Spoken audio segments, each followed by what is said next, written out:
இன்றைக்கி எங்கள் வீட்டில் பிரண்டை சட்னி ஆடலாம், பிரண்டை புண்டு வந்து கொடுங்கன்னாங்க. சரி பிரண்டை போய் தேடிட்டு வரலாம் அப்படின்னு போனோம். பக்கத்தில் இருந்தது.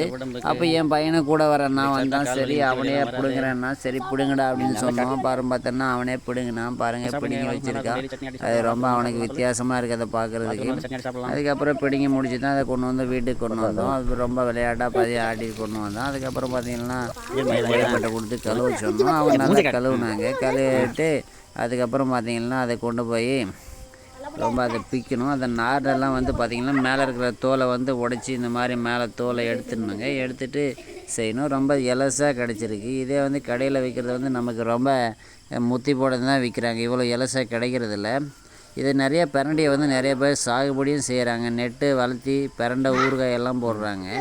அப்போது இதை வந்து ரொம்ப முட்டி வலி கை கால் வலி இதுக்கெல்லாம் வந்து ரொம்ப நல்லது பிரண்டை. அதே மாதிரி ஜீரணம் ஆகும். நல்ல நார்ச்சத்து மிகுந்தது.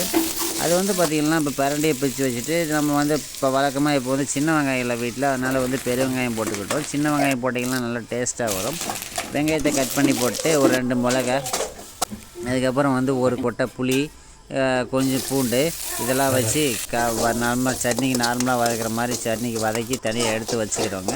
எடுத்து வச்சுக்கிட்டு அதுக்கப்புறம் பிரண்டையை தனியாக போட்டு பிரண்டையை மட்டும் தனியாக வதக்கணும். வதக்கிட்டு அதுக்கப்புறம் பார்த்தோம்னா அந்த பிரண்டையை வதக்கி வச்சுருக்கிற மிளகா வெங்காயத்தோடு ஆட் பண்ணிக்கிட்டு அதுக்கப்புறம் ரெண்டையும் சேர்த்து கொஞ்சம் நேரம் வதக்கிட்டு அதுக்கப்புறம் பார்த்திங்கன்னா அதில் மிக்ஸி ஜாரில் போட்டு கொஞ்சோண்டு உப்பு போட்டு ஏற்கனவே மிளகா போட்டுருக்கு. அதுக்கப்புறம் தண்ணியை விட்டு நல்லா மையை ஆட்டி எடுத்தோம்னா பிரண்டை சட்னி ரெடிங்க. அது வந்து நம்ம விரும்பி சாப்பிட்டாங்க. அது இட்லி தோசைக்கு இது வந்து சூப்பராக இருக்குங்க.